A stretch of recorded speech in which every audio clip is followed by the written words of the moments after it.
नमस्कार दोस्तों, स्वागत है आपका स्वामी विवेकानंद कंपटीशन जोन में।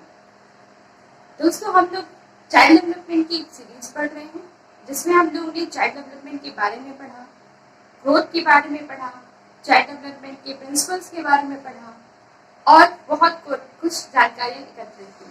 तो चलिए उसी सीरीज को आगे बढ़ाते हुए आज हम पढ़ते हैं influence of hereditary and environment, यानी कि वंशानुगत और पर्यावरण का क्या प्रभाव पड़ता है एक इंसान के व्यक्तित्व पर। अगर हम लोग ह्यूमन बींग्स की बात करें, मनुष्य की बात करें, तो सारे मनुष्यों के पास आंख, नाक, कान, वही दो हाथ, पैर, बॉडी का स्ट्रक्चर होता है, लेकिन फिर भी हम लोग एक दूसरे से भिन्न होते हैं। कलर कॉम्प्लेक्शन अलग होता है, शरीर की डार्क और फिजिकल स्ट्रक्चर अलग होता है, आंखों का रंग, बालों का रंग, किसी की हाइट छोटी है, किसी की बड़ी है, कोई मोटा है, कोई पतला है। बहुत सारी चीजें हैं जो एक इंसान के व्यक्तित्व को अलग बनाती हैं दूसरे व्यक्तित्व से। आखिर वो कौन कौन सी चीजें हैं, आखिर ऐसा होता क्यों है? ऐसा हम लोगों को, सब लोगों ने, हम लोगों को भगवान ने ही बनाया है, उन्हीं के सबके वही आंख, पैर, कान, नाक सब कुछ है, लेकिन फिर भी वो कौन कौन से कारण होते हैं जिसके कारण हम एक दूसरे से डिफरेंट नजर आते हैं, भिन्न नजर आते हैं। हम लोग एक नजर में ही इतने सारे, किसी आप रेलवे स्टेशन या फिर प्लेटफॉर्म पे जाइए तो इतने सारे लोग हैं, इतनी पूरा हुजूम है, लेकिन फिर भी हम लोग अपने प्रियजनों को, अपने रिलेटिव्स को पहचान लेते हैं। कैसे पहचान लेते हैं? क्यों? क्योंकि हम लोगों की मेमोरी में उनका फिजिकल स्ट्रक्चर या फेस कटिंग सब सेव है कि ये हमारे कौन है, इनका हमारे साथ क्या रिलेशनशिप है।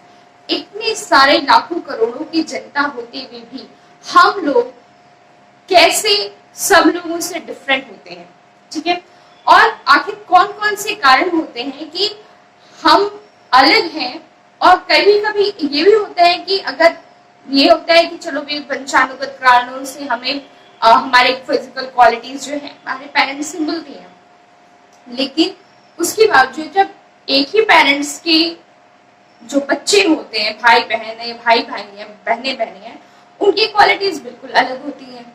जुड़वा भाई बहनों की भी क्वालिटीज एक जैसी नहीं होती हैं, है ना?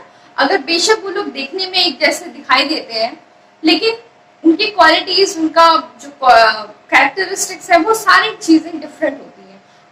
ये इन्हीं सारे प्रश्नों का हम लोग उत्तर जानने की कोशिश करते हैं कि आखिर कैसे एक मनुष्य दूसरे मनुष्य से भिन्न होता है और वो कौन कौन से कारण होते हैं कि हमारा जो वंशानुगत कारण हुआ, हेरिडिटरी हुआ जिसको, या फिर एनवायरमेंटल कंडीशंस, या फिर जिसको हम पर्यावरण, परिवेश कहते हैं, उनका, उन सारे कारणों का एक छोटे बच्चे के डेवलपमेंट पर, चाइल्ड डेवलपमेंट में उसका क्या प्रभाव पड़ता है, क्या इन्फ्लुएंस पड़ता है। तो चलिए अपनी जर्नी को स्टार्ट करते हैं। इन्फ्लुएंस का मतलब होता है प्रभाव पड़ना। इन्फ्लुएंस ऑफ हेरिडिटरी, हेरिडिटरी जो हमें वंशानुगत कारण के जरिए हमें अपने पेरेंट्स से मिले, हमारे पेरेंट्स को उनके पेरेंट्स से मिले, उनके पेरेंट्स को उनके पेरेंट्स से मिले, ठीक है? हेरिडिटरी जिसको हम कह सकते हैं। एंड एनवायरमेंट, एनवायरमेंट का हम लोग जानते हैं हमारा परिवेश, हमारा वातावरण, हमारे आसपास की इर्द गिर्द की चीजें जिससे हम और आप रूबरू होते हैं रोजमर्रा की जिंदगी में। चलिए आगे बढ़ते हैं। हेरिडिटरी, हेरिडिटरी अगर हम डेफिनेशन वाइज पढ़ें तो ये है hereditary as what one gets from his ancestors stock. Hereditary वो चीज है जो अपना एक, हम अपने पूर्वजों के स्टॉक से मिलता है, ठीक है? थ्रू हिज पेरेंट्स, पूर्वज का स्टॉक का मतलब ये नहीं कि मतलब हमारे पेरेंट्स को उनके पेरेंट्स से मिला, ठीक है? उनके पेरेंट्स को उनसे के पेरेंट्स से मिला। स्टॉक है, स्टॉक का मतलब बहुत सारी क्वालिटीज होती हैं, फीचर्स होते हैं जिसको हम एक दूसरे से मिलती रहती हैं चीजें, ठीक है? Through his parents, this includes, अब इसमें कौन कौन सी चीजें होती हैं? नेचर, एक व्यक्ति का नेचर कैसा है, उसका बात करने का तरीका, कुछ होते हैं बहुत ही दूर होते हैं, बिल्कुल गुस्सा नाक पे सवार है हमेशा, ये एकदम, और कुछ लोग होते हैं बहुत ही शालीन स्वभाव के होते हैं, बहुत ही विनम्रता से बात करते हैं। तो ये कौन सी क्या क्या चीजें हैं, नेचर कैसा है? कैरेक्टरिस्टिक, कैरेक्टर, ट्रेंड्स, उनका व्यक्तित्व कैसा है, कैरेक्टर्स कैसा है, लुक्स कैसा है, आंखों का रंग, बालों का रंग, नैन नक्श कैसे हैं। कहते हैं ना कि अपनी मम्मी की आंखें आंखें हैं, बिल्कुल पापा जैसे बाल हैं, तो ये क्या हमारे वो हमें हमारे जीन्स के थ्रू हमारे पेरेंट्स से हमको मिले। इंटेलिजेंस, अगर मम्मी पापा बहुत ही इंटेलिजेंट है, होनहार है, तो उनका प्रभाव उनके बच्चों पर पड़ता ही पड़ता है, ठीक है।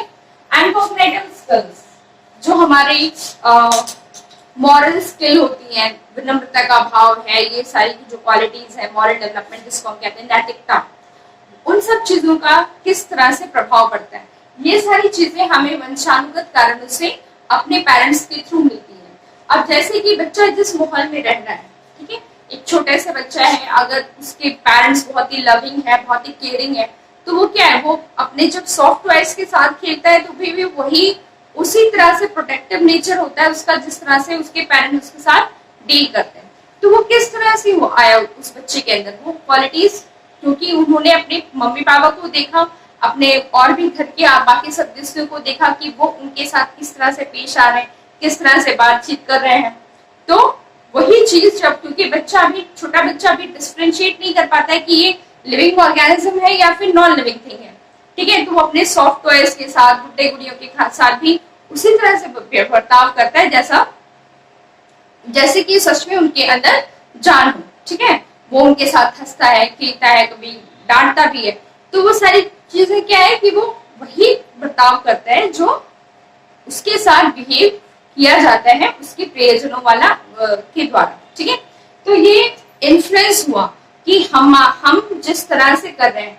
लुक्स का अगर हम बात करें तो वो तो जो 23 क्रोमोसोम्स होते हैं पेरेंट्स के, जो मिलती हैं कि आंखों का रंग, बालों का रंग और बाकी फिजिकल स्ट्रक्चर और सारी क्वालिटीज, वो उसके थ्रू बच्चे को मिल गई और उसी के थ्रू वो आगे अपना फिजिकल स्ट्रक्चर बच्चों का ग्रो करता है। इंटेलिजेंस, होनहार है, काबिल है। जैसे कि अगर सपोज कोई ऐसा पेरेंट्स काम में लगे हुए कि उनके पास कोई बहुत ही लेबरस काम हो, सपोज एक कुम्हार है जो मिट्टी के बर्तन बनाता हुआ है, ठीक है, तो उनके जब बच्चे उनको देख रहे हैं छोटे पर से ही, जो स्कूल में नहीं भी जा रहे हैं, तो कि अच्छा ये देख रहे हैं कि अच्छा उनके मम्मी पापा कैसे वो मिट्टी को गूंद रहे हैं और फिर उसमें कितना उसको मेहनत से उसको वो चक्री पे डाल के उसको घुमा रहे हैं, उसको पत्थर बना उसे एक बिल्कुल तराश के बहुत अच्छा सा खूबसूरत सा बर्तन बना रहे हैं, ठीक है। तो वही चीज जब बच्चा देखेगा तो वो धीरे धीरे वही एक्टिविटीज करने लगते हैं। तो ये क्या हुआ, जो बच्चे ने अपने आप, बच्चे को वो चीजें मिल गई, ना ही किसी ने उसको फोर्स नहीं किया कि आपको ये चीजें करनी है, बट वो लोग देख रहे हैं और वो लोग खुद ब खुद उस चीज को सीखते जा रहे हैं, ठीक है। तो ये सारी कुछ चीजें होती हैं जो हमें वंशानुगत कारणों से वो चीजें मिल जाती हैं। कभी कभी इसका एक ड्रॉबैक भी हो जाता है कि जब कभी ये होता है कि अगर पेरेंट्स को कोई चीज डिजीज है तो वो हेरिडिटरी के थ्रू बच्चों में आने का भी चांसेस होते हैं। जैसे ये अगर ब्लड प्रेशर है, ठीक है, तो अगर ये होता है कि ब्लड प्रेशर का अच्छा पेरेंट्स को किसी को रहा होगा तो ब्लड प्रेशर हो सकता है कि आने वाली जो जनरेशन है उसका भी प्रभाव उनके ऊपर पड़े, उनको भी ब्लड प्रेशर हो सकता है। तो ये क्या है, ये क्वालिटीज है कि भाई पेरेंट्स को था, हो सकता है उसका प्रभाव बच्चों पर भी पड़े, ठीक है। तो ये सारी चीजें मेडिकल चेकअप ये सब जो कराए जाते हैं, तो ये हेरिडिटरी का भी जो है एक इम्पोर्टेंट रोल प्ले होता है, ठीक है। तो अब देखते हैं, ये तो हुई मीनिंग के बारे में, डेफिनेशन के बारे में कि भाई ऐसा ऐसा होता है कि अगर हमारा व्यक्तित्व ऐसा है, अगर हमारी पर्सनालिटी हमारे पेरेंट्स से मिलती है, हमारे ग्रैंड पेरेंट्स से मिलती है, तो उसका रीजन यही है कि वो हमारे जीन्स में था, वो हमारे हेरिडिटरी हमें वंशानुगत कारणों से हमारे पेरेंट्स के थ्रू हम पर पहुंचा है और उस इम्पोर्टेंट व्यक्तित्व का प्रभाव बाउम्र हमारे जिंदगी पर पड़ता है। अब हम देखते हैं इफेक्ट ऑफ हेरिडिटरी। अगर ये हेरिडिटरी है तो उसका एक इंसान के व्यक्तित्व क्या क्या और किस किस तरह से प्रभाव पड़ता है। पहला है ऑन फिजिकल कैरेक्टरिस्टिक्स।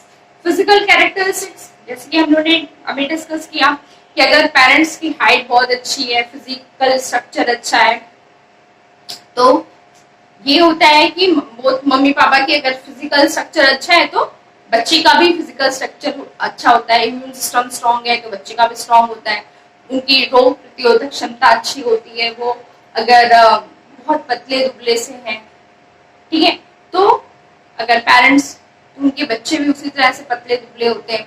बेशक उनकी डाइट अच्छी खासी वो ले रहे हो, लेकिन जब उनकी जीन्स में ही वैसा है कि उनका फिजिकल स्ट्रक्चर बिल्कुल पतला दुबले सा है, तो वो कुछ भी कर ले उनका फिजिकल स्ट्रक्चर वैसा ही रहता है। क्यों? क्योंकि भाई वो उनकी हेरिडिटरी है, उनको अपने पेरेंट्स के थ्रू उनको वो चीजें मिली हुई है, ठीक है।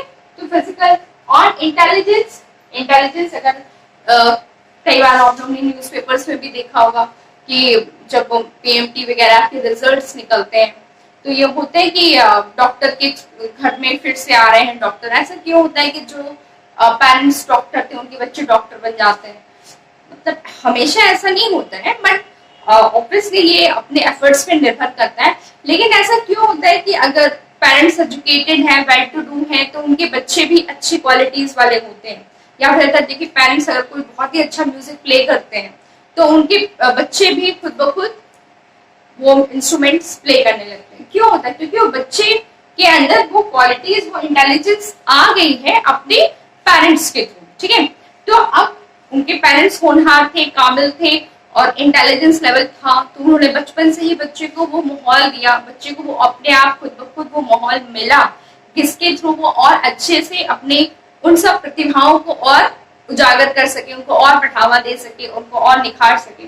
तो ये क्या है, वो हमारे पेरेंट्स इंटेलिजेंट थे, समझदार थे, उन्होंने अपने बच्चों को भी उस काबिल बनाने की कोशिश की, उनका इंटेलिजेंस लेवल भी अच्छा रहा।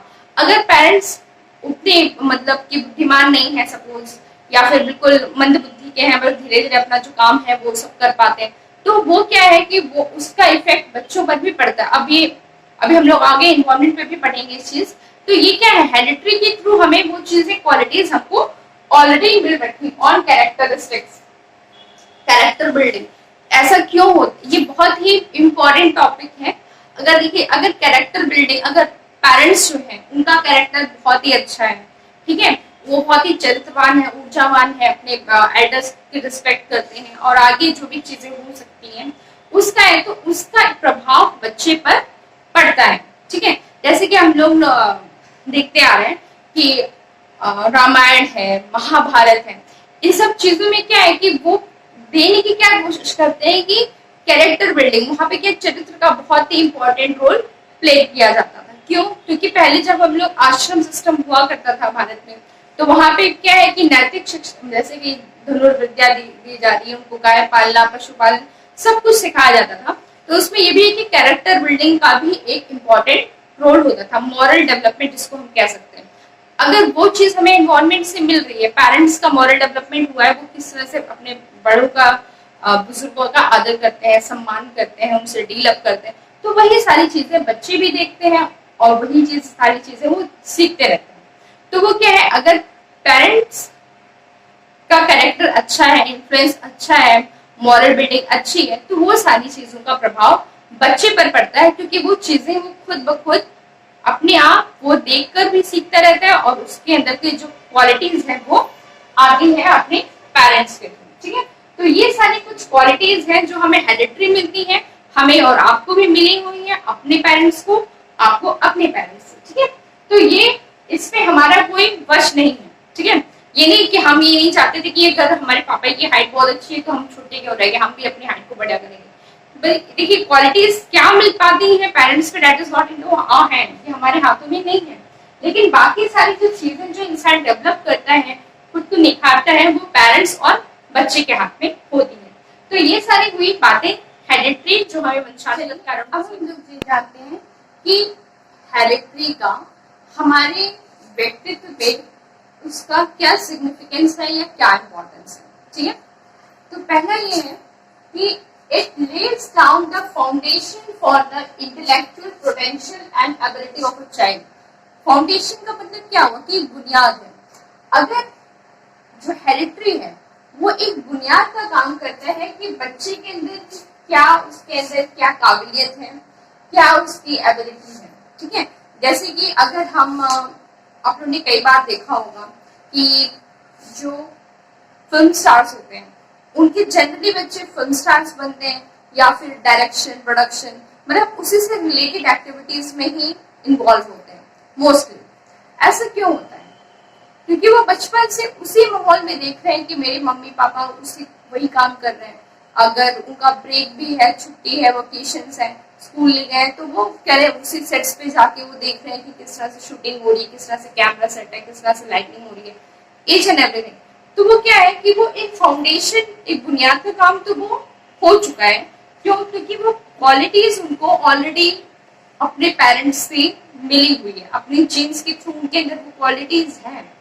अब उसकी एक पोटेंशियल ये है कि भाई वो हमको क्वालिटीज अपने पेरेंट्स के थ्रू मिल गई है, बाकी उसको निखारने का, संवारने का काम जो है एक इन्फ्लुएंस हो जाता है हेरिडिटरी का।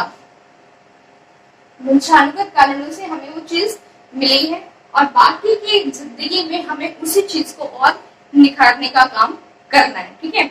वंस अपॉन अ टाइम जब ये फिल्म हीरोइन का प्रमोशन हो रहा था, जो ट्रेलर वगैरह आते हैं, तो उसमें करीना कपूर ने खुद अपने इंटरव्यू में कहा था कि I wanted to be a heroine when I was in my mother's home. तो वो क्या है कि मैं, मतलब वो सारी चीजें उनके अंदर ऑलरेडी थी, उसके बाद वो और निखर के तराश के अपने आप बाहर आती हैं। तो वो सारी चीजें हैं। तो अगर ये पोटेंशियल है, काबिलियत अपने पेरेंट्स के थ्रू हमें वो चीजें मिल जाती है। ठीक है। सेकेंडली अगर हम देखें, some inherent analytical intelligence, other are highly creative। अब ये नहीं है कि अगर कुछ पेरेंट्स हैं, कुछ बहुत इंटेलिजेंट भी हैं, क्रिएटिव है, किसी का माइंड बहुत ही शार्प है, किसी का मैथमेटिक्स बहुत शार्प है, किसी का फिजिकल स्ट्रक्चर बहुत स्ट्रॉन्ग है। ठीक है। तो अब ये सोचा जाए कि उनके जो सपोज एक घर में 2 से 3 बच्चे हैं, तो उनके तीनों बच्चे उसी तरह के होंगे, इट इज नॉट इम्पॉर्टेंट। ऐसा बिल्कुल जरूरी नहीं है। ऐसा हो सकता है कि कुछ बच्चे के अंदर वो जो क्रिएटिविटी वाली क्वालिटी थी वो उसकी मम्मी के थ्रू बच्चे को मिल गई हो। किसी के अगर पेरेंट्स को डांस और म्यूजिक बहुत पसंद है, तो एक बच्चे को हो सकता है डांस और म्यूजिक का बहुत शौक हो, लेकिन जरूरी नहीं है कि दूसरे 2 बच्चों को भी डांस और म्यूजिक में उतनी ही अच्छी पकड़ रखते हैं। ठीक है। हो सकता है उनका मैथमेटिकल एनालिटिकल जो माइंड होता है, क्रिएटिव छोड़ के एनालिटिकल माइंड बहुत ही शार्प हो, वो अपने पापा से उनको मिल गई हो। तो ये क्वालिटीज ये नहीं है कि हमें वही, अगर घर में वही 3 बच्चे हैं सपोज, तो वो तीनों के अंदर वही उनके पेरेंट्स वाली क्वालिटीज सबके अंदर एक समान होगी। It is not important at all. वो हो सकता है कि कुछ क्वालिटीज उनकी मम्मी से मिली हुई हो कि वो डांसिंग में भी बहुत अच्छे हैं, कुकिंग में बहुत अच्छे हैं, सिंगिंग बहुत अच्छी है, क्रिएटिविटी बहुत अच्छा कर लेते हैं, और पापा से ये मिल गया है कि भाई माइंड बहुत ही शार्प है, फिजिकल स्ट्रक्चर बहुत अच्छा है और एनालिटिकल माइंड बहुत अच्छा है। तो ये सारी चीजें हैं जो वो मैटर करती हैं। एक ही पेरेंट्स के बच्चों में क्वालिटीज जो है वो अलग अलग मिल सकती हैं और उनका प्रभाव उनका पूरे व्यक्तित्व पर पड़ेगा। ठीक है। नेक्स्ट देखते हैं, it determines maturation which factors affect learning. Maturation का मतलब क्या हुआ कि हमारे अंदर जो क्वालिटीज है उसको हम किस तरह से और निखार रहे हैं, तराश रहे हैं, उसका हमारा इन्फ्लुएंस पड़ेगा हमारी लर्निंग पर। अब देखिए किसी के अंदर वो क्वालिटीज है, देखिए जैसे कि जो जिम्नास्टिक्स करते हैं, उनकी आप देखिए फिजिकल स्ट्रक्चर ऐसा लगता ही नहीं है कि उनकी बॉडी में बोन या मसल्स भी होंगे, बिल्कुल रबड़ की तरह अपनी बॉडी को इतना फ्लेक्सिबल वो लोग बना देते हैं। कैसे बना देते हैं कि वो छोटे पर से ही अपने बच्चे को वहां पे डाल दिया कि हाँ भाई इस तरह से। देखिए छोटे बच्चे की जो बॉडी होती है वो इतनी फ्लेक्सिबल होती है कि वो चाहे जिस भी पोजिशन पे फोल्ड करना चाहे, मोल्ड करना चाहे, सब कुछ हो जाता है इजीली, उनपे कोई भी फर्क नहीं पड़ता। लेकिन धीरे धीरे जब वो बड़े होते आते हैं, तो जो हम लोग जब योगा करते हैं, प्राणायाम करते हैं, तब ये क्या है कि हमें वो बॉडी स्ट्रक्चरल एक्सरसाइजेस करनी पड़ती है अपनी बॉडी को फ्लेक्सिबल बनाने के लिए। लेकिन वो छोटे बच्चे में इजिली हो जाता है। वही क्यों होता है? क्योंकि जो हम छोटे बच्चे छोटे पर से जो काम करना स्टार्ट करते हैं वो इजी गोइंग में हो जाता है और वो लाइफ टाइम चलता रहता है। जैसे कि अगर हम जिम्नास्टिक प्लेयर्स की बात करें तो उनकी बॉडी देखिए इस तरह से वो लोग जंप करते हैं, बेंड कर देते हैं बॉडी को, कि लगता ही नहीं कि बोन है बॉडी में। ठीक है। तो अगर वो चीज क्वालिटीज मिली है पेरेंट्स के थ्रू की बहुत ही फ्लेक्सिबल बॉडी है, लेकिन उसको हमें और शार्प अप करने की जरूरत पड़ती है, उसको और ब्रश अप करने की जरूरत पड़ती है ताकि वो मैच्योर होके एक अच्छे ढंग से वो काम कर सके लर्निंग का। Then is heredity determines personality, पूरे पर्सनालिटी के व्यक्तित्व का प्रभाव हेरिडिटी पर पड़ता है। देखिए टेम्परामेंट की अगर हम बात कर रहे हैं, जैसे कि अभी हम लोगों ने पहले भी बात की थी, अगर हम प्रभु राम और लक्ष्मण जी की बात करते हैं तो दोनों दशरथ जी के पुत्र थे, ठीक है। उन्हीं की क्वालिटीज, कहाँ पे प्रभु राम के अंदर एकदम शालीनता के साथ मुस्कुराते हुए पूरे शत्रुओं का विनाश कर देते थे। उनके बात करने का तरीका बहुत ही सौम्य था, बहुत ही विनम्रता से बात करते थे, ठीक है। और वहीं लक्ष्मण जी का था, परशुराम जी के साथ तो उनकी अच्छी खासी बहस हो गई थी। तो ये क्या है कि वो उन दोनों के अंदर क्वालिटीज बहुत अच्छी थी और दोनों के अंदर बहुत ही अच्छी बॉन्डिंग, एक अटूट रिश्ता भी था। लेकिन क्वालिटीज टेम्परामेंट की बात करें तो लक्ष्मण जी काफी उग्र स्वभाव के थे। उनको मतलब कि अगर शत्रु है तो उनको किस तरह से हाजिर जवाब देना है, किस तरह से उसको डील करना है, उनके नजरिया बिल्कुल अलग था और प्रभु राम का नजरिया बिल्कुल अलग था। दोनों एक ही घर, एक ही फैमिली, एक ही पेरेंट्स के बच्चे, एक ही घर माहौल में रह रहे हैं, लेकिन दोनों का टेम्परामेंट, पर्सनालिटी दोनों जो है वो डिफरेंट है। पर्सनालिटी कैसे, अब दोनों में एक अच्छी सी बॉन्डिंग है, रिलेशनशिप था। वो 14 सालों के लिए अपना घर बार सब कुछ सुख सुविधाएं महल की त्याग कर अपने बड़े भाई के साथ वनवास के लिए चले गए। एक इमोशनल बॉन्डिंग, पर्सनालिटी है, दोनों के डिफरेंट है। लेकिन टेम्परामेंट की अगर हम बात कर रहे हैं तो दोनों का नजरिया जो है डिफरेंट है। पेरेंट्स वही, दोनों के सेम है, ठीक है। तो क्वालिटीज कौन सी कहां पर मिलेगी वो मैटर कर जाती है। अब temperament of an individual detects activity level, adaptability, persistence etcetera. अगर ये बच्चे का अगर हमें टेम्परामेंट पता है कि अच्छा ये है, जैसे अगर हम लक्ष्मण जी की बात करें तो पता है हाई हो जाते थे, तब उनको क्या है, प्रभु राम है कि उनको शांत करेंगे, नहीं इस तरह से आपको डीलअप करना है या जो भी है। तो उसी तरह से जब हम बच्चे की भी बात करते हैं तो सबका जो टेम्परामेंट है वो डिफरेंट है सबकी। अभी देखिए यहाँ पे हमने कहा कि कहीं पे बहुत ही क्रिएटिव है बच्चा, कहीं पे उनका इंटेलिजेंट माइंड है, ठीक है, कहीं उसके टेम्परामेंट अलग है, पर्सनालिटी अलग है, नेचर अलग है, कैरेक्टरिस्टिक्स अलग है, ठीक है, पूरा कैरेक्टर अलग है। तो being a teacher, being a parent, ये हमारी रिस्पॉन्सिबिलिटी हो जाती है, जिम्मेदारी हो जाती है कि हर एक बच्चे को जानना और समझना। ये नहीं कि भाई अगर वो उनके भैया हैं, दीदी हैं, तो हम उनको ऑलरेडी पढ़ा चुके हैं क्लास में, तो उनके छोटे भाई या बहन हमारे क्लास आ रहे हैं पढ़ने के लिए, तो उनके अंदर भी वही वाली क्वालिटीज होगी और हम जैसे उनको डील करते थे उनको डील करेंगे और हम अच्छे से बच्चों को पढ़ा लेंगे। ऐसा बिल्कुल नहीं है, क्योंकि सारे बच्चे डिफरेंट है। एक ही पेरेंट्स के बच्चे जो हैं वो डिफरेंट हो जाते हैं। तो हम लोगों को हर एक इंडिविजुअल को की इंटेलिजेंस को पकड़ना, उसके लेवल तक जाना, उनको डिटेक्ट करना कि मतलब जानना, तराशना, कि खोजना उसके अंदर की किस तरह की क्वालिटीज को हम डेवलप कर सकते हैं, निखार सकते हैं। एक्टिविटी लेवल, मतलब सारे बच्चों के लिए हम एक सा एक्टिविटी लेवल बिल्कुल नहीं रख सकते। इसलिए जब हम क्लासरूम एक्टिविटीज की बात करते हैं तब हम अलग अलग एक्टिविटीज को प्लान आउट करते हैं कि इसमें एक एवरेज बच्चा, बिलो एवरेज बच्चा और इंटेलिजेंट बच्चा भी बना ले। और जब हम ग्रुप की एक्टिविटीज प्लान आउट करते हैं, ग्रुप एक्टिविटीज भी देते हैं, तब उसमें भी कोशिश ये करते हैं कि ये नहीं कि अगर 4 बेंच पे अगर बच्चे बैठे हुए तो ये एक ग्रुप हो गया, आप अपनी चेयर पीछे घुमाइए और वो एक ग्रुप तैयार है। हम लोग क्या है, बीइंग अ टीचर, एक एक बच्चा, उसमें एक इंटेलिजेंट भी बच्चा है, एक एवरेज बच्चा है, एक बिलो एवरेज बच्चा है, ठीक है। तो एक इस तरह से एक क्रिएटिव है, ठीक है। तो अगर हम किस तरह से बच्चे की क्वालिटीज को ये जान पा रहे हैं, क्योंकि हम जब तक बच्चों तक इन्वॉल्व रह रहे हैं, बच्चों पे इन्वॉल्व होना कि मतलब बच्चों की तह तक जाना कि भाई हम as a class teacher, as subject teacher, हमारी क्या रिस्पॉन्सिबिलिटीज है कि हमारे अंदर, हमारे क्लासरूम में अगर 40 बच्चे हैं पढ़ रहे हैं, तो हमारे 40 बच्चों का इंटेलिजेंस लेवल सबका डिफरेंट होगा और उस डिफरेंट लेवल पर हम लोग उनको जाकर समझ रहे हैं कि अच्छा बेशक ये बच्चा मैथ्स में नहीं कर पाता, लेकिन बच्चे की ज्योग्राफी बहुत स्ट्रांग है, बच्चा ज्योग्राफी या फिर जिसमें कुछ थोड़ा मैपिंग का वर्क हो, ड्राइंग करना हो, बहुत अच्छे से ग्रैच कर लेते हैं।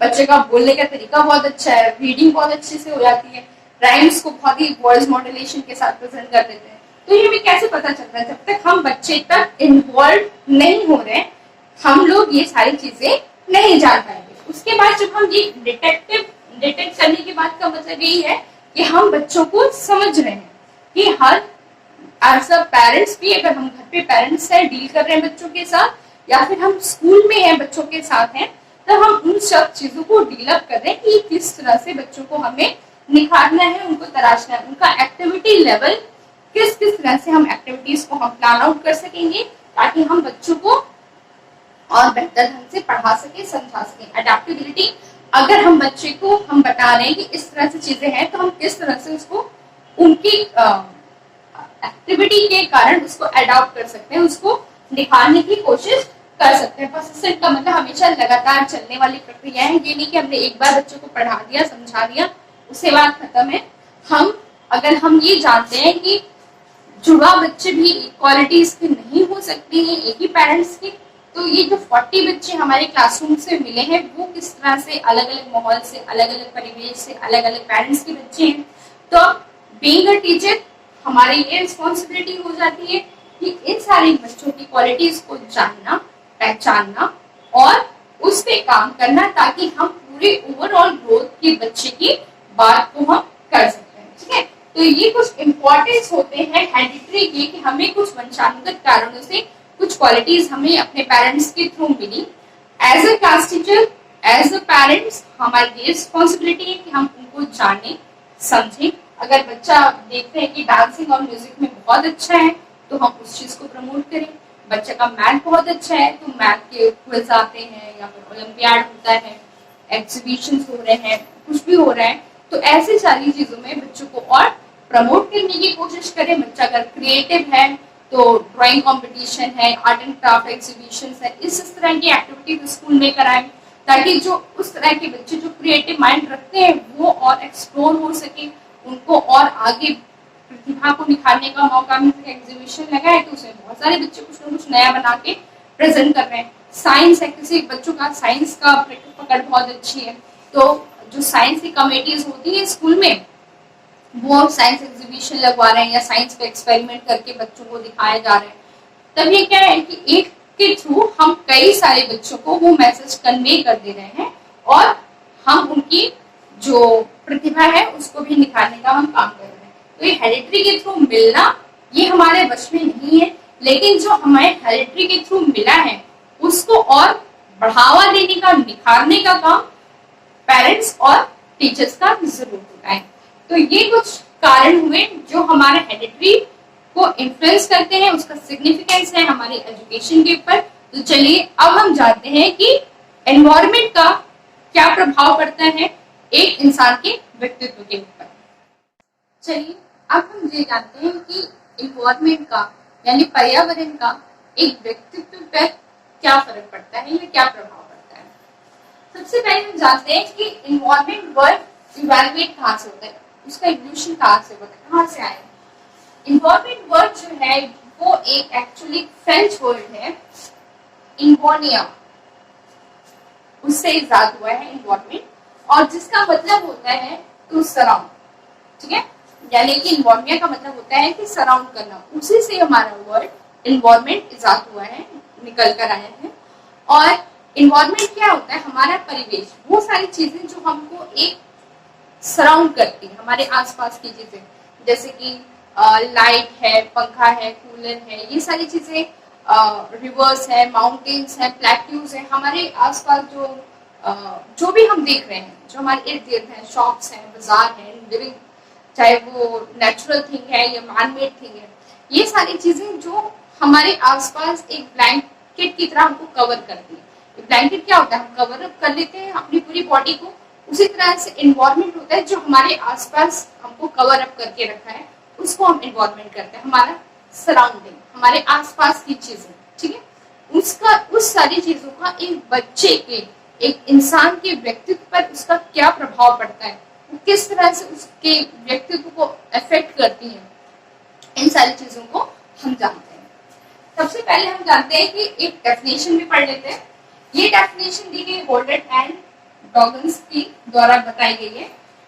इन्होंने कहा है the term environment is used to describe all the external forces, all the external forces, influences and condition which affect the life. ठीक है, वो सारी चीजें जो बाहर की, जैसे हेरिडिटी तो क्या था, हमारे अंदर वो सारी जीन्स के थ्रू हमारे पास है क्वालिटीज, ठीक है, उस पर हमारा कोई भी कंट्रोल नहीं है। लेकिन अगर हम एनवायरमेंट की बात करें तो it is an external force, के बाहर का वातावरण है। जैसे ब्लैंकेट हमने अंदर से थोड़ा नहीं पहना है, ब्लैंकेट हम अपनी बॉडी को कवर अप करने के लिए ऊपर से पहन रहे हैं। तो ये एक्सटर्नल फोर्स है जो इन्फ्लुएंस करता है। इन्फ्लुएंस मतलब जो हमारे व्यक्तित्व पर प्रभाव डालता है। कंडीशंस ऐसी होती हैं जो हमारे लाइफ को अफेक्ट करती हैं, लाइफ के ऊपर उसको प्रभाव डालती है। किस तरह से? उसका नेचर कैसा है, व्यक्तित्व का नेचर कैसा है, उसका बिहेवियर, उसका बर्ताव कैसा है, उसका ग्रोथ किस तरह से हुई है। ग्रोथ और डेवलपमेंट हम लोग पहले ही ऑलरेडी पढ़ चुके हैं। सबसे पहले मैच्योरिटी ऑफ लिविंग ऑर्गेनिज्म, इन सारी चीजों का लिविंग ऑर्गेनिज्म के ऊपर क्या इफेक्ट पड़ता है, क्या प्रभाव पड़ता है, उसी का मतलब होता है एनवायरनमेंट की। मतलब कि वो सारी बाहरी चीजें जिसके द्वारा एक इंसान की जिंदगी पर, उसके नेचर पर, उसके बात करने के तरीके पर, उसका बिहेवियर पर, ग्रोथ और डेवलपमेंट पर, मैच्योरिटी पर जो इन्फ्लुएंस होता है उसी को हम एनवायरनमेंट कहते हैं। जैसे कि अगर एक छोटे से बच्चे को जो भी एनवायरनमेंट मिल जाता है वो सीखना स्टार्ट कर देता है। जैसे कि अगर वो उसके पेरेंट्स हिंदी स्पोकन है, घर में हिंदी बोली जाती है, तो बच्चा हिंदी को बहुत अच्छे से बोलने लगता है। मराठी बोलते तो सुनते सुनते बच्चा मराठी बोलने लगता है। उनको किसी ने किसी स्कूल में वो नहीं कहा कि भैया हमको मराठी सीखनी है, नहीं, वो ऑलरेडी जब बच्चा स्कूल में आता है तो अलग अलग भाषाओं का कलेक्शन उनके पास होता है। कैसे होता है? क्योंकि वो अपने पर्यावरण में, अपने घर पे, अपने घर परिवार में, आसपास के माहौल में जो चीजें वो लेकर आ रहे हैं, भाषाएं सीख कर आ रहे हैं, चीजें वो अपने आप वो सीख कर आते हैं। वो कहाँ से सीखते हैं? वो अपने इन्वायरमेंट के थ्रू ऑलरेडी वो सीख कर आ रहे हैं। ठीक है, अब इस सीखने का या इस माहौल का फर्क किस तरह से पड़ता है एक व्यक्ति के ऊपर।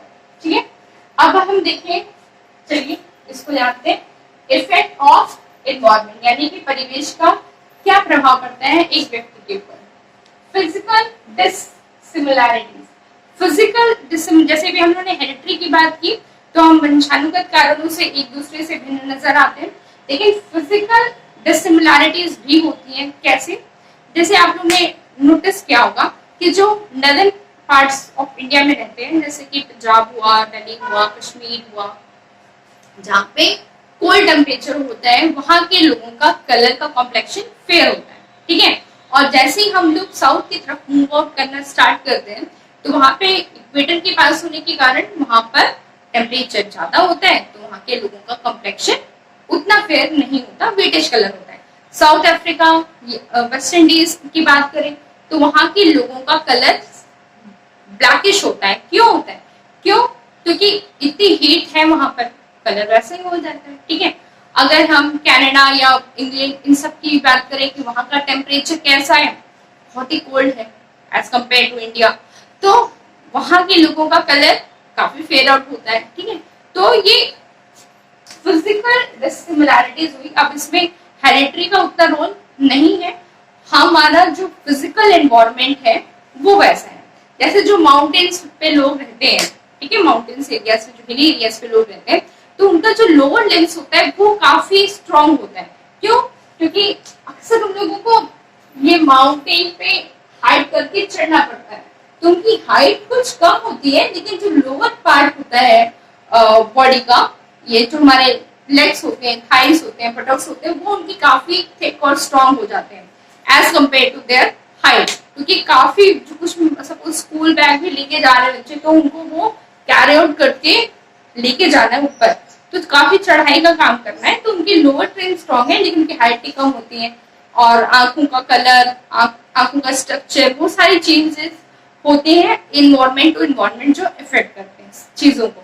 तो ये फिजिकल डिसिमिलैरिटी इसलिए है क्योंकि हमारा इन्वायरमेंट अलग है। जहाँ पे कोल्ड टेम्परेचर है वहां के लोगों का कॉम्प्लेक्शन फेयर है, खान पीन का तरीका अलग है, फिजिकल स्ट्रक्चर अलग है, एक्सट्रीम क्लाइमेट है, वहां के लोगों का पहनावा भी अलग है, फिजिकल स्ट्रक्चर भी अलग हो गया। अब उसमें हेरिडिटरी का उसमें कोई रोल नहीं है, जो कुछ रोल है वहां पर हेरिडिटरी का तो रहना ही, बट इन द सेंस कि इन्वायरमेंट का भी एक अच्छा खासा रोल है कि भाई गर्मी इतनी पड़ रही है, टेम्परेचर इतना हाई है कि वहां पे फेयर आउट कॉम्प्लेक्शन बहुत ही मुश्किल बात होती है। तो ये डिसिमिलैरिटीज है क्योंकि वहां का फिजिकल स्ट्रक्चर डिफरेंट है। Effect on superiority of races, कुछ ऐसी चीज होती है कि पेरेंट्स या फिर कुछ इफेक्ट है कि सुपीरियरिटी ऑफ रेसेस की, वो पहले के जमाने में ये हुआ करता था कि जो हायर सोसाइटीज के लोग होते थे बस उन्हीं को पढ़ने लिखने का अधिकार होता था, सब लोग पढ़ाई लिखाई नहीं क्या करते थे, ठीक है। उनको कुछ जो धनुर्विद्या या अस्त्र शस्त्र सीखना भी अलाउड नहीं था। हम सब लोग ने एकलव्य की कहानी सुनी हुई है, वो शूद्र होने के कारण, लोअर क्लास होने के कारण उनको ये अलाउड नहीं था कि वो आके पांडवों के साथ और बाकी हायर सोसाइटीज के लोगों के साथ, राजा महाराजाओं के पुत्रों के साथ आकर शिक्षा ग्रहण कर सके। लेकिन उसके बावजूद उन्होंने दूर रहकर द्रोणाचार्य की मूर्ति बनाई और उन्होंने धनुर्विद्या में महारत हासिल की। तो ये क्या है, सुपेरिटी ऑफ रेसेस, कुछ ऐसा है। लेकिन उसके बावजूद ये नहीं है कि अगर हम सुपेरिटी नहीं है लेकिन हमको अगर वो माहौल मिलेगा तो हम अच्छा काम कर लेंगे। जैसे कि एकलव्य ने किया भी कि बेशक वो बिल्कुल सामने से आके गुरु की शिक्षा नहीं ले पाते थे, तो पीछे रहकर भी उन्होंने उस ज्ञान को पाने की कोशिश की और उसमें वो बखूबी सफल भी हुई। और ये चीज हो गई। अब ये नहीं है कि ब्राह्मण के बच्चे हैं या फिर हायर सोसाइटीज के बच्चे हैं तो वो अच्छा ही पढ़ लेंगे, वही मेडिकल निकाल लेंगे, वही पीएमटी निकालेंगे, वही एम्स में जाएंगे। It is not so. ये कि आजकल ये क्यों होता है कि भाई हम जो शेड्यूल कास्ट है, शेड्यूल ट्राइब्स है, उनको भी प्रमोट किया जा रहा है गवर्नमेंट के थ्रू, उनके लिए भी रिजर्वेशन है। क्यों? ताकि वो जो पिछला वर्ग हमारा रह गया था, हमारी सोसाइटी का जो एक अभिन्न हिस्सा है, उसको भी हम ले आके उनको बढ़ावा दे सके, प्रमोट कर सके। तो ये इफेक्ट इन्वायरमेंट का ना पड़े, उसका इफेक्ट ये रहे कि भाई हर एक चीजों को सबको पढ़ने का अधिकार है, अच्छा परिवेश मिले, माहौल मिले तो सब लोग अच्छा कर लेंगे, ठीक है। इफेक्ट ऑन पर्सनालिटी का इफेक्ट पूरा इन्वायरमेंट पे पड़ जाता है। जैसे कि हम जिस माहौल में रह रहे हैं उस तरह से होगा। अभी आप आने वाले एग्जाम्पल्स में कई में पढ़ेंगे कि दो भाई बहन थे, बिल्कुल ट्विंस थे, एक को अच्छे माहौल में रखा गया, एक को दूसरे माहौल में रखा गया, तो उनका इंटेलिजेंस लेवल जो अच्छे माहौल में था उनका बहुत ही अच्छा रहा, उनका परफॉर्मेंस बहुत अच्छा था। और जो थोड़े उतना वेल टू डू फैमिली में नहीं था, जिसको थोड़े रिसोर्सेस की कमी थी, वो पढ़ाई लिखाई में और बाकी सारी चीजों में उतना अच्छा नहीं कर पाए। तो ये क्या है कि बिल्कुल पेरेंट्स के अंदर क्वालिटीज हेरिडिटरी उनको मिली होंगी, सब कुछ पेरेंट्स सब कुछ अच्छा था हेरिडिटरी की, बट उनका एनवायरनमेंट अच्छा नहीं मिल पाने के कारण दोनों भाई बहनों में, भाई भाई में डिफरेंस रहता है। ऐसा कई बार 80s और 70s की आप लोगों की मूवीज में भी देखा होगा, सीता गीता, राम और श्याम और ये सारे किशन कन्हैया, बहुत सारी ऐसी मूवीज है कि भाई एक है बिल्कुल आलीशान जिंदगी जी रहा है तो बहुत ही प्रोटेक्टिव कंजर्वेटिव माहौल है, एक जिस तरह का जिसका इन्वायरमेंट रहता है वो वैसा ही बन जाता है, ठीक है। तो ये क्या है, इन्वायरमेंट का है। और भी मूवीज में काफी दिखाते हैं, देश में गंगा रहता है, उसमें भी जब गोविंदा को वो गांव का माहौल मिलता है तो वो बिल्कुल गांव भैंस चराने में ही अपनी जिंदगी बिता देता है। जो कुछ शहर का माहौल मिलता है तो वो क्या पर्सन सेम है, हेरिडिटरी है, सब कुछ है, लेकिन एनवायरमेंट ऐसा मिला कि वो उसी परिवेश में, उसी गांव के माहौल में एक भैंस चराने वाला बन के रह जाता है। जब शहर में जाता है तो उसको बहुत ज्यादा वेरिएशन मिलता है, बिल्कुल बोलने बात करने का तरीका, खाने पीने का तरीका, कपड़े पहनने का तरीका, बहुत सारी चीजें हैं जो वो चेंज हो जाती है। तो पर्सनालिटी को अफेक्ट कर देता है वहां पे। उसमें पर्यावरण जो है वो बहुत इंपॉर्टेंट रोल प्ले करता है, उसमें हेरिडिटरी इतना नहीं आ पाता। Then is mental growth. Mental growth क्या है, अगर हम अभी हम लोग ने एनवायरमेंट की बात की कि अगर जो बच्चों को अगर ट्विंस नहीं है, अगर अलग अलग माहौल में देंगे आपको पेरेंट्स के थ्रू उनको जो क्वालिटीज मिली है, लेकिन वातावरण उनको किस तरह से मिल रहा है कि उनका मेंटल ग्रोथ हो पा रहा है। अगर मेंटल ग्रोथ में भी इफेक्ट पड़ेगा, अगर बच्चे का अगर वातावरण अच्छा नहीं है, माहौल अच्छा नहीं है, तो वो अपना हार्ड एंड सोल्ड माइंड सब उसमें लगेगा, ताकि जहाँ पे जो उसको माहौल मिल रहा है, ठीक है। अगर उसके पापा गार्डनिंग करते हैं और सपोज वैसी अच्छी वेल टू डी कंडीशन नहीं है तो वो पेड़ पौधे और उसी में ही अपना काम कर सकता है, उसकी मेंटल ग्रोथ वहीं तक ही रिस्ट्रिक्टेड रह जाती है। लेकिन अगर उसको गार्डनिंग के अलावा और भी अच्छा कोई माहौल मिलता है तो वो और भी अच्छे बड़े पैमाने पर उस काम को और बेहतर तरीके से कर सकता है। ठीक है, then environments multiple effects on growth of children. Multiple effect on the growth of children का मतलब क्या हुआ कि हम सब लोग ने बचपन में कार्टून देखा है मोगली वाला, ठीक है, तो उसमें क्या है, एक छोटा सा बच्चा अपने पेरेंट्स से बिछुड़ के जाता है और वो जंगल में रह जाता है। अब जंगल में उसके पास शेर खां मिलता है, चमेली मिलती है, बगीरा मिलता है, बलू मिलता है, बहुत सारे कैरेक्टर्स उसमें मिलते हैं और जिस तरह से उसको मिलता है वो बिल्कुल जंगली जानवरों जैसा बिहेव करने लगता है, चारों पैरों पर चलता है, फिर वो शिकंजा बनाता है, जो भी करता है। वो क्या है, ये एक रियल स्टोरी है कि एक बच्चा रह गया था और वो जब वो जंगल में पड़ता है तो वो बिल्कुल इंसानों जैसा बर्ताव ही नहीं करता है, वो दो पैरों पे खड़ा होकर चलता तक नहीं है और वो बिल्कुल जानवरों जैसे चार पैरों पे चलता है और वो जो फ्लैश खाते हैं वो लोग रॉ फ्लैश खाते हैं, तो वही सब वो खा के कंदमूल फल खा के रहता है। और जब उसको बाहर की सोसाइटी में उसको लेके आया जाता है तो वो बिल्कुल इस तरह से जद्दोजहद करता है कि मुझे फिर से उसी माहौल में जाकर रहना है। ठीक है, तो ये कैसे एक इंसान का बच्चा भी अगर जंगल में पड़ जाता है तो वो उसी तरह का माहौल बिहेव करने लगता है। उसमें उसका हेरिडिटरी का कोई रोल नहीं हो पाता कि भाई मेरे पेरेंट्स बहुत ही अच्छे थे, वेल टू डू थे और मुझे यहाँ पे आके रह गया। क्यों? क्योंकि वो जानता ही नहीं कि मुझे क्या करना है, मैं कहाँ पर हूँ। ठीक है, तो ये सारी चीजें हैं जो हमारा एनवायरमेंट है, जो हमारा परिवेश है, वो इफेक्ट करता है। बेशक क्वालिटीज हमारे अंदर हैं, अगर वो माहौल नहीं मिल पाता, वो परिवेश नहीं मिल पाता, वो पर्यावरण नहीं मिल पाता, तो वो क्वालिटीज नहीं जब डेवलप कर पाती हैं और वो इंसान वहीं का वहीं रह जाता है। एक छोटी सी स्टोरी भी है एनवायरमेंट या परिवेश के ऊपर ही।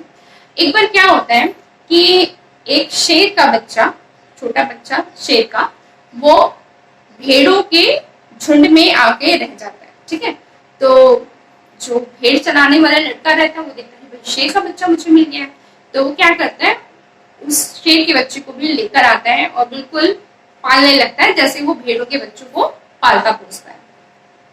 तो वो बिल्कुल शेर का बच्चा होता है, भेड़ों जैसा बिहेव करने लगता है, बिल्कुल हरी घास खाता है और जो भी ग्रुप में झुंड बना के भेड़ें चढ़ती हैं और जहाँ पे उसका मालिक कह देता है कि इधर जाना है उधर जाना है, डंडे के इशारे पर वो भी काम करने लगता है। बिल्कुल ऐसे ही कई दिनों तक, सालों तक गुजर जाता है और वो शेर का बच्चा बिल्कुल भेड़ बनकर रह जाता है। उसको पता ही नहीं होता कि मैं शेर भी हूँ। एक बार क्या होता है कि उसने ये देखा कि दूर ऊपर पहाड़ी पर कुछ शेर जो है बिल्कुल दहाड़ रहे हैं, बिल्कुल अपने बुलंद आवाज में, और सारे पशु पक्षी उनसे दूर हटके भाग गए। तो सारी भेड़ों भी ऐसे जाके छुप जाती हैं बिल्कुल भाई शेर की दहाड़ सुनकर। तो वो सोचते हैं कि आखिर ऐसा हुआ क्या कि सब लोग ऐसे मतलब भागने लगे। तो फिर एक बार वो फिर जो है वो इत्तेफाक से वो नदी के किनारे ही खड़ा था, पानी पी रहा था। उसने अपनी शक्ल देखी, फिर आसपास भेड़ों की शक्ल देखी, कहती कि मेरी शक्ल तो इन भेड़ों से तो मिलती नहीं है, मेरी शक्ल तो उस शेर से मिलती है जो इस तरह से दहाड़ लग रहा है कि सब लोग पक्षी जानवर उससे डर के भाग रहे हैं और मैं कहाँ इन भेड़ों के बीच में मिमियाता फिर रहा हूँ। ठीक है, तो फिर वो उसको अपने अंदर की क्वालिटी, अपने अंदर जो क्वालिटी है उसका पता चलता है और वो भी बिल्कुल अपने अंदर से पूरी शक्ति को इकट्ठा करके खूब तेज दहाड़ता है और पहली बार दहाड़ता है बिल्कुल शेर की तरह। तब फिर उसके पेरेंट्स भी उसको पहचान लेते हैं और फिर वहां से भी शेर के वो जो पेरेंट्स थे वो चिल्लाना स्टार्ट करते हैं, दहाड़ना स्टार्ट करते हैं और फिर वो दौड़कर अपना भेड़ों का झुंड छोड़कर अपने पेरेंट्स के पास जाता है और उनसे वो मिल जाता है। तो ये बात हुई पर्यावरण और परिवेश की और हेरिडिटरी की हुई, वंशानुगत कारणों से, कि आपके अंदर वो क्या क्वालिटीज है। ठीक है, वो शेर का बच्चा भेड़ के ग्रुप में चला जाता है, उसके अंदर सारी क्वालिटीज होती हैं शेर वाली, लेकिन वो भेड़ चाल चलने लगता है, एक डंडे इसके इशारों पर नाचता रहता है, वर्षों से वो घास खाता रहता है। और जब उसको अपने अंदर की क्वालिटी का पता चलता है, क्यों वो ऐसा बिहेव करता है, क्यों? क्योंकि उसको बचपन से वो वैसा माहौल मिल गया कि शेर का बच्चा भी भेड़ बनकर रह गया। लेकिन जब उसको अपनी क्वालिटी का एहसास होता है कि मैं भेड़ नहीं हूँ, मेरे अंदर तो वो शेर वाली क्वालिटी है और मैं भेड़ बनकर इसी कहा में मियाता फिर रहा हूँ इधर से उधर, तब जब उसको अपनी काबिलियत का पता चलता है, अपने अस्तित्व का पता चलता है, तब वो एक दहाड़ मारकर अपनी पूरी जिंदगी को बदल देता है और अपने माँ बाप के पास चला जाता है। तो यही क्वालिटीज है कि अगर हमारे अंदर क्वालिटीज, तो उस शेर के अंदर भी बहुत ही वंशानुगत कारणों से उसको बहुत ही स्ट्रांग था, भाई जंगल का राजा होता है शेर, सारी क्वालिटीज थी। लेकिन जब वो एक ऐसे परिवेश में चला गया, ऐसे माहौल में चला गया कि वो सिर्फ भेड़ चाल बनकर ही रह जाता है। लेकिन जब उसको ये एहसास होता है कि मैं इसके लिए नहीं, मेरी जगह तो कहीं और है, मैं तो जंगल का राजा हूं, मैं कहाँ में आता फिर रहा हूँ, तब उसका माहौल बनता है, तब उसके हेरिडिटरी क्वालिटीज जो है तब वो वहां पे जाके काम आती है। अगर माहौल बदल गया तो क्वालिटीज बहुत अच्छी थी, पेरेंट से सब कुछ मिला था हेरिडिटरी के थ्रू, लेकिन माहौल नहीं मिला तो वो अपनी क्वालिटीज को डेवलप नहीं कर पाया। ठीक है, तो यही इन्फ्लुएंस होता है हमारे पर्यावरण, हेरिडिटरी और एनवायरमेंट का। यही काम हम और आपके जीवन में भी लागू है कि हम कहाँ पर हैं। हमारे पेरेंट्स के थ्रू हमें बहुत अच्छी क्वालिटीज मिली है, लेकिन अगर हमारा माहौल नहीं अच्छा है, हमारी संगति नहीं अच्छी है, तो हम अपनी क्वालिटीज उस भेड़ चाल में रहकर गवा लेते हैं। और जब हमें खुद की क्वालिटीज का एहसास होता है कि हम भेड़ चाल चलने के लिए नहीं, शेर की तरह दहाड़ने के लिए पैदा हुए, तो हम अपनी क्वालिटीज को बदल कर शेर की तरह दहाड़ते हैं और जंगल का राजा बन जाते हैं। ठीक है, तो ये तो कुछ बात हुई जो हम और आप दोनों के लिए रिलेटेड है।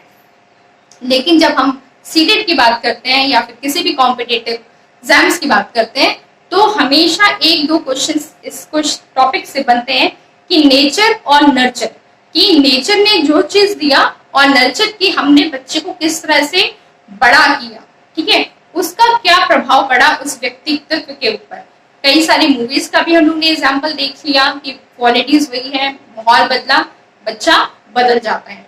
हेरिडिटरी के थ्रू हमें क्या मिलता है, तो कई बार ये डिबेट का भी टॉपिक बनता है कि नेचर अच्छा है या नर्चर। अगर हमारे पास नेचर अच्छा है और हमने उसको बच्चे को पढ़ाया, पोसा, बड़ा किया, या फिर हमने उसको पाल पोस के इस तरह से बना दिया कि उसको पता ही नहीं चला कि उसके अंदर क्या क्वालिटीज थी या फिर क्या क्वालिटीज नहीं भी थी। जैसे कि शेर के बच्चे को पता ही नहीं था कि भाई मैं तो शेर का बच्चा हूं, तो घास ही खाता रह गया था, क्यों? उसको अपनी क्वालिटीज का पता ही नहीं था।